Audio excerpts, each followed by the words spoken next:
বর্তমান সময়ে যদি পাইথনের একটা পারফেক্ট রোডম্যাপ আপনি খুঁজে থাকেন, যেটা শূন্য থেকে আপনি শুরু করবেন এবং শূন্য থেকে শুরু করার পরে AI, data science, cyber security কিংবা ওয়েব ডেভেলপমেন্টের মতো সেক্টরে যাবেন, তাহলে এই ভিডিও আপনার জন্য। অর্থাৎ এই এক ভিডিওর মধ্যে আমরা পাইথনের সমস্ত ফাউন্ডেশনাল লেভেলের স্কিলস এবং টপিক কভার করব এবং তারপরে পাইথন শেখার পরে আপনি যে কোনো একটা ডোমেন চুজ করতে পারেন। সেটা মেশিন লার্নিং হতে পারে, ওয়েব ডেভেলপমেন্ট হতে পারে, সাইবার সিকিউরিটি হতে পারে, অথবা ডেটা সায়েন্সের মতো কোনো সেকশন হতে পারে বা ডোমেন হতে পারে। ওকে, অর্থাৎ এই এক ভিডিওর মধ্যেই আপনি পাইথনের সমস্ত বেসিক রোডম্যাপ পেয়ে যাবেন, মাল্টি ডোমেইনে যাওয়ার জন্য লার্নিং টপিকসগুলো পেয়ে যাবেন, ফ্রি রিসোর্সেস আমি দিব এবং তার সাথে সাথে সার্টিফিকেট এবং কোর্স কভার করব, যাতে সমস্ত কিছু আপনি এখানে পেয়ে যান। ওকে, হ্যালো এভরিওয়ান, আমার নাম নাইমাজন চৌধুরী। প্রথম প্রশ্ন যেটা আসে সেটা হলো যে পাইথন আমি কেন শিখবো? পাইথনের সিনট্যাক্স অনেক ইজি। এটা দিয়ে web development, AI, data science থেকে শুরু করে সাইবার সিকিউরিটি যে কোনো দিকে যাওয়া পসিবল। কাজ অনেক সহজ, হাজার হাজার টুল এবং লাইব্রেরি ফ্রেমওয়ার্ক রয়েছে। এর পাশাপাশি এটা যে কোনো জটিল বা বোরিং কাজগুলোকে খুব দ্রুত অটোমেট করা হয়, যেটা আপনারা বর্তমান সময় সবচেয়ে ইম্পর্টেন্ট স্কিলগুলোর মধ্যে পড়ে। যদি আমরা কথা বলি জব ডিমান্ডের ক্ষেত্রে, পাইথন ডেভেলপারের দাম সব জায়গায় রয়েছে। সেটা এআই মেশিন লার্নিং ইঞ্জিনিয়ার হোক, কিংবা একজন ডেভেলপার হোক, অথবা সাইবার সিকিউরিটি আর্কিটেক্ট, কিংবা সফটওয়্যার ইঞ্জিনিয়ার, কিংবা ডাটা সায়েন্টিস্ট, সবার ক্ষেত্রেই বেতন পার ইয়ার ভালোই বাড়ছে। অ্যান্ড যদি আমি বলি যে বেতনের সাথে সাথে জব ডিমান্ড কেমন বাড়ছে, জীবনে অনেক বাড়ছে। আমার লেখা ইগনোর করেন, মাউস দিয়ে লিখতেছি। ওকে, ফাউন্ডেশন থেকে, অর্থাৎ পাইথনের ফাউন্ডেশনাল নলেজ কী কী জানা দরকার। ফাউন্ডেশনাল নলেজের মধ্যে প্রথমে যে জিনিসটা আসতে হয় সেটা হচ্ছে সিনট্যাক্স। অবশ্যই একটা প্রোগ্রামিং ল্যাঙ্গুয়েজে প্রথমে সিনট্যাক্স ম্যাটার করে, সেটার মধ্যে ভেরিয়েবল থাকতে পারে, ডাটা টাইপ থাকতে পারে। এরপর কন্ট্রোল ফ্লো আপনাকে জানতে হবে, সেটার মধ্যে হোয়াইল লুপ, ফর লুপ অনেক ইম্পর্টেন্ট এবং অনেক ইজি। এগুলো শেখা কোনো কঠিন কোনো ব্যাপার না। অ্যাডভান্স টপিক্সের মধ্যে রয়েছে কমপ্লেক্স নাম্বার এবং টাইপ কাস্টিং। ওকে, ফাউন্ডেশনাল নলেজের মধ্যে সবচেয়ে ইম্পর্টেন্ট জিনিস হচ্ছে ডাটা স্ট্রাকচার অ্যালগরিদম। এখন আমি সবসময় C++ দিয়ে ডাটা স্ট্রাকচার অ্যালগরিদম শিখতে বলি, যাতে ডাটা স্ট্রাকচার অ্যালগরিদমের সাথে আপনার একটা ভালো সম্পর্ক তৈরি হয়। বাট যদি আপনি পাইথন দিয়ে শুরু করতে চান, it's also okay. And data structure অ্যালগরিদমের প্রথম যে টপিকটা আপনাকে জানতে হবে সেটা হচ্ছে লিস্ট, তারপরে ডিকশনারিজ, যার মধ্যে আমরা মার্জিং, নেস্টেড, এই সমস্ত টপিকগুলো থাকে। এছাড়া সেট এবং ট্রিপলস, এগুলো আপনাকে প্রথম দিকে শিখতে হবে বেসিক হিসাবে। ডাটা স্ট্রাকচার অ্যালগরিদম শেখার পরে আপনাকে অবজেক্ট ওরিয়েন্টেড প্রোগ্রামিং কভার করতে হবে। এর মধ্যে ক্লাস, অবজেক্টস, ইনহেরিটেন্স, এই টাইপের সিঙ্গেল, মাল্টিপল সমস্ত কিছু আপনাকে জানতে হবে। ওকে, অবজেক্ট ওরিয়েন্টেড প্রোগ্রামিং প্রথম দিকে যখন আমরা শেষে দিব, যখন মোটামুটি আপনি প্রোগ্রামিং ল্যাঙ্গুয়েজ সম্পর্কে ভালো ধারণা হয়ে যাবে, তখন আপনাকে কিছু অ্যাডভান্স বেসিস শিখতে হবে। এই অ্যাডভান্স বেসিসের মধ্যে ল্যাম্বডা ফাংশনস, যেটা আসলে ফাংশনসের অংশ, এবং স্কোপের মধ্যে গ্লোবাল স্কোপ, লোকাল স্কোপ, যেটা আর কি, এগুলো আপনাকে জানতে হবে। ওকে, এক্সেপশনাল হ্যান্ডেলিংয়ের মধ্যে কাস্টম এরর অনেক ইম্পর্টেন্ট, এবং ফাইল হ্যান্ডেলিংয়ের মধ্যে JSON বা CSV টাইপের ফাইলগুলোকে রিড রাইট কীভাবে করতে হয়, এটা আপনাকে জানতে হবে। আর থ্রেড প্রসেসও আপনারা এর পাশাপাশি শিখতে পারেন। ওকে, মাউস দিয়ে ভালোভাবে কাজ করা যাচ্ছে না। লাইনে যাব, সেটা হলো এআই, মেশিন লার্নিং এবং ডিপ লার্নিং। অবশ্যই এআই এ পাইথনের ব্যবহার সবচেয়ে বেশি হয়।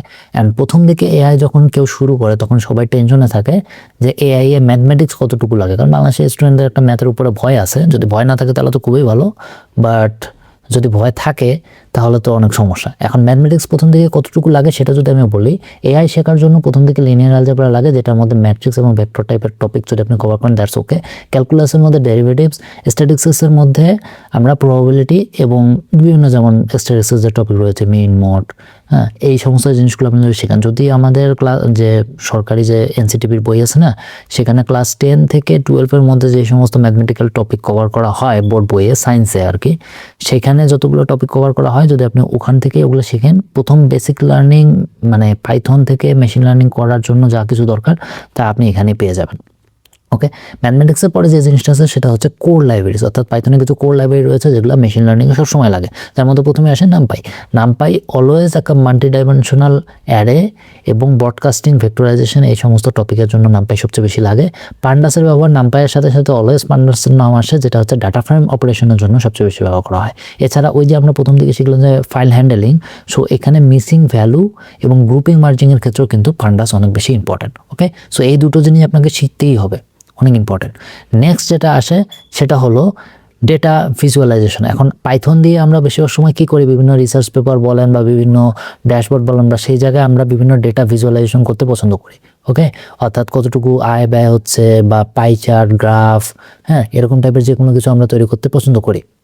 সেটার জন্যই কিন্তু সবসময় ডেটা ভিজুয়ালাইজেশনের জন্য বেসিক প্লট তৈরি করা, হিস্টোগ্রাম তৈরি করা, কিংবা অ্যাডভান্স স্ট্যাটিস্টিক্যাল প্লটস তৈরি করার জন্য, হিটম্যাপ জেনারেট করার জন্য পাইথন ব্যবহার করা হয়। সো এই দুটো লাইব্রেরিও আপনাদের কিন্তু শিখতে হবে। ডাটা ভিজুয়ালাইজেশনের পরে সবচেয়ে ইম্পর্টেন্ট জিনিস হচ্ছে মেশিন লার্নিং এবং ডিপ লার্নিং। ওকে, সো মেশিন লার্নিংয়ের টপিকের মধ্যে অবশ্যই জানেন যে সবাই সুপারভাইজ লার্নিংয়ের সিনিয়র রিগ্রেশন যে অংশটা, এটা অলওয়েজ লাগে। সো এই লাইব্রেরি অলওয়েজ সুপারভাইজ লার্নিংয়ে দরকার পড়ে। এছাড়া হচ্ছে র্যান্ডম ফরেস্ট, অনেক ফেমাস একটা অ্যালগোরিদম এবং পাইথনের সবচেয়ে বেশি কাজ এখানেও হয়, রিগ্রেশনের জন্য কাজ হয়। সেগুলো আপনাকে শিখতে হবে। আর যদি আনসুপারভাইজ লার্নিং, যেটা আর কি লেভেল ছাড়া লার্নিং আর কি, সেখানে কে মিনস ক্লাস্টারিং অনেক বেশি ইউজ করা হয়। ওকে, এগুলো বেসিক ইন্টারভিউও প্রচুর আসে। সো আই থিঙ্ক আপনারা বুঝতে পারছেন যে এগুলো আপনাকে কেন শিখতে হবে। অ্যান্ড দুই ক্ষেত্রে এই লাইব্রেরি ফেমাস। নেক্সট যেটা আসবে মেশিন লার্নিংয়ের পরে আসে ডিপ লার্নিং। ডিপ লার্নিংয়ের ক্ষেত্রে টেনসরফ্লো অথবা পাইটর্চ, আমি অলওয়েজ পাইটর্চ বলি যে এটা দিয়ে শুরু করতে। এটা দিয়ে কেন শুরু করতে বলি, কারণ পাইটর্চে আমরা বিভিন্ন সময় ওপেনসিভি যে ইমেজ প্রসেসিংগুলো করি, যেটা স্পেশালি কম্পিউটার ভিশন, আমি ব্যাচেলারে এটা নিয়ে খুব বেশি কাজ করছি। সো এই কম্পিউটার ভিশনের জন্য কিন্তু অনেক বেশি প্রয়োজন হয় পাইটর্চের। সো আই হোপ আপনারা এটা শিখে নেবেন। এছাড়া ন্যাচারাল ল্যাঙ্গুয়েজ প্রসেসিংয়ে যদি আপনি কাজ করতে চান, মানে এগুলো কিন্তু ডিফারেন্ট ডোমেন। ওকে, একটা ডোমেন না যে সব কিছু শিখতে হবে, but different domain. Natural language প্রসেসিংয়ের মধ্যে ট্রান্সফর্মার অনেক ইম্পর্টেন্ট, প্রচুর কোশ্চেন করা হয়। অ্যান্ড আরেকটা হচ্ছে টোকেনাইজেশন। বর্তমান জেনারেটিভ এআই এর জামানায় টোকেনাইজেশন জানা অত্যন্ত জরুরি। ওকে, এটা নিয়ে দুটো ভিডিও রয়েছে যেখানে আমি ডিটেলস পাইথন দিয়ে এআই ইঞ্জিনিয়ার হওয়ার আর হচ্ছে এমএল ইঞ্জিনিয়ার হওয়ার রোডম্যাপ, গাইডলাইন, এভরিথিং কভার করে দিছি। সো আপনি যদি চান আপনারা এই দুটো ভিডিও দেখতে পারেন, যেটা আমাদের আই বাটনে পেয়ে যাবেন। ওকে, নেক্সট যেটা আসতেছে সেটা হলো সাইবার সিকিউরিটি এবং পেনিট্রেশন টেস্টিং। সাইবার সিকিউরিটিকে অনেকে বলে যে ভাই সাইবার সিকিউরিটিতে কোডিং লাগে না, সাইবার সিকিউরিটিতে প্রোগ্রামিং লাগে না, হ্যাঁ এরকম টাইপের কথা অনেকেই বলেন। ভাই কথা হচ্ছে শিখতে তো অবশ্যই হবে, আপনি ফাঁকিবাজি করলে তো আপনি অন্যদূর চাইতে পারবেন না। তো পাইথনকে মূলত আমরা বিভিন্ন টুল তৈরি করার জন্য বা অটোমেশন করার জন্য, বোরিং টাস্কগুলোকে বারবার করার জন্য আমরা পাইথন ব্যবহার করি। পাইথনের সবচেয়ে বেশি ব্যবহার হয় নেটওয়ার্কিংয়ে, কারণ আপনারা অবশ্যই জানেন যে এখন সাইবার সিকিউরিটিতে নেটওয়ার্কিং সবচেয়ে ইম্পর্টেন্ট টপিক, যার মধ্যে সকেট প্রোগ্রামিং কথা সবার আগে আসে। অর্থাৎ ক্লায়েন্ট সার্ভার যে আর্কিটেকচার আছে, এখানে পাইথন অনেক বেশি ব্যবহার করা হয়।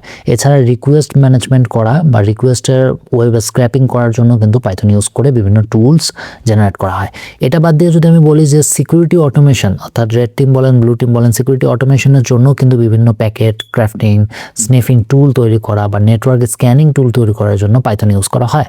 অর্থাৎ কোডিং করার থেকে আমাদের এখানে টুল তৈরি করে কোনো জিনিস মেনটেন করা, সেটা মানে এই যে সাবডোমেইন ফাইন্ডার হতে পারে বা যে কোনো কিছু হতে পারে, এটা অনেক ইম্পর্টেন্ট। সো আপনাকে এই জন্য হলেও পাইথন কিন্তু শিখতে হবে। ওকে, পাশাপাশি আপনার আরও পাইথনের অনেকগুলো টপিক রয়েছে, যেমন ক্রিপ্টোগ্রাফি, যেটা সাইবার সিকিউরিটি অনেক ইম্পর্টেন্ট টপিক। সেখানে এনক্রিপশন ডিক্রিপশনের জন্য অনেক সময় পাইথন ইউজ করা হয়। ব্রুট ফোর্সের জন্য বিভিন্ন লাইব্রেরি বা ক্রেডেনশিয়াল তৈরি করার জন্য পাইথন ইউজ করা হয়। এছাড়া ফরেন্সিক মেটাডাটা এক্সট্রাকশন, যেটা আপনারা জানেন যে ফরেন্সিকের অনেক ইম্পর্টেন্ট একটা টপিক, সেখানেও পাইথন ইউজ করা হয়। এছাড়া এনম্যাপ বা মেটাস্প্লয়েটের মতো মানে বিভিন্ন কি বলবো, এগুলা প্রো লেভেলের টুল। ওকে, এই টুলগুলো তৈরি করার জন্য কিন্তু পাইথন ইউজ করা হয়।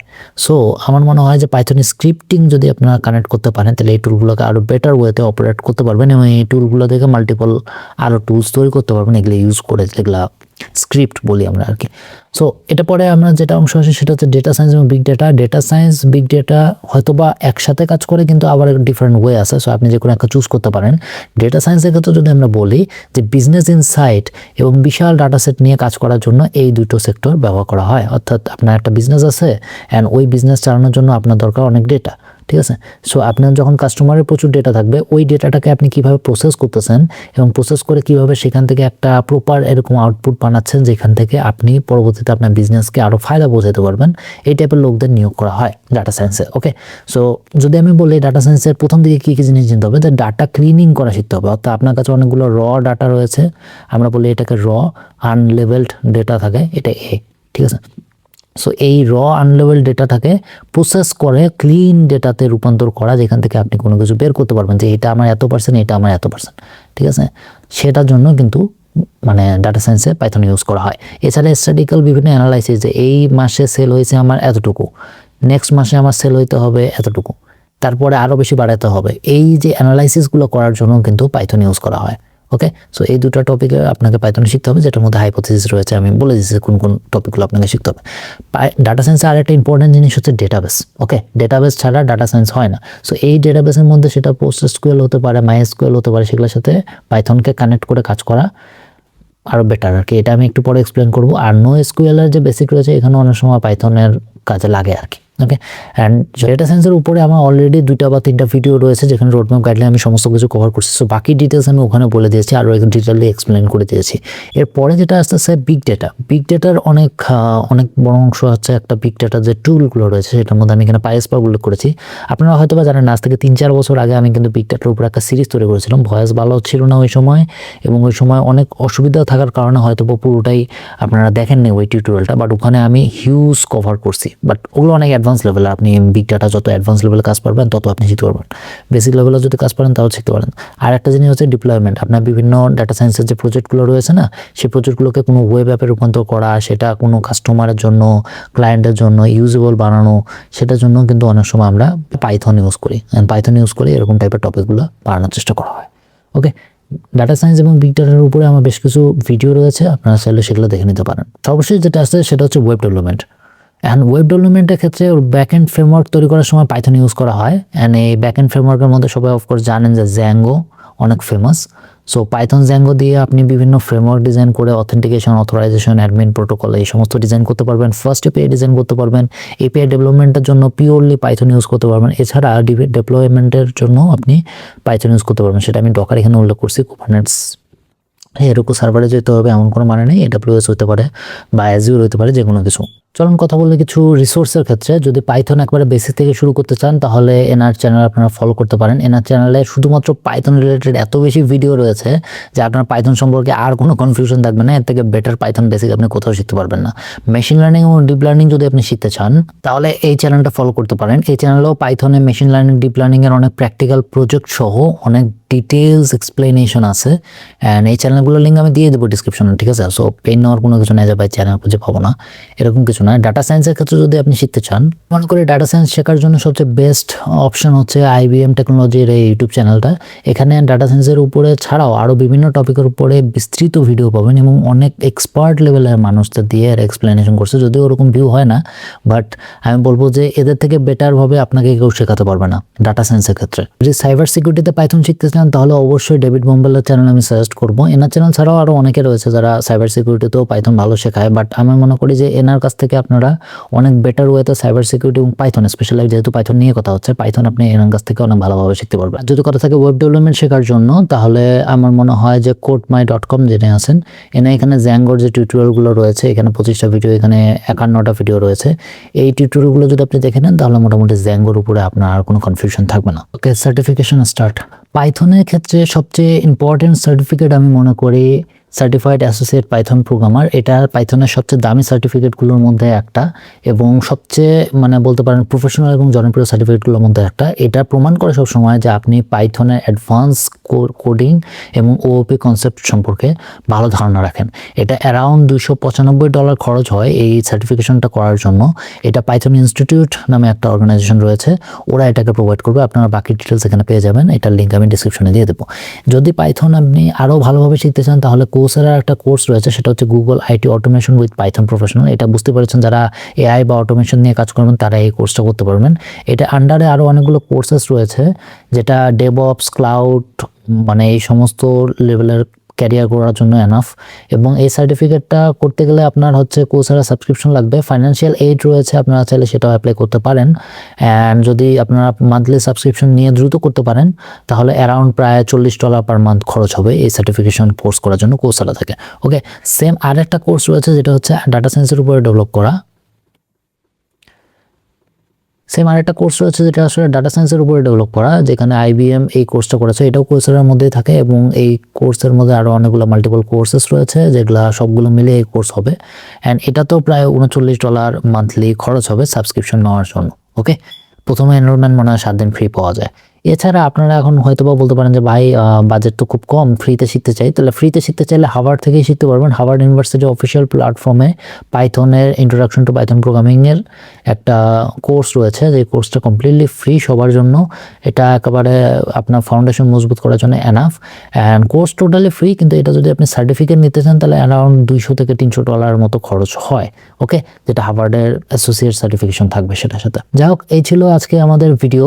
সবাইকে ধন্যবাদ এবং আরও ভিডিও আমাদের ইউটিউব চ্যানেলে নিয়মিত আসবে। সবাই সাবস্ক্রাইব করে সাথে থাকবেন। ধন্যবাদ সবাইকে। See you soon.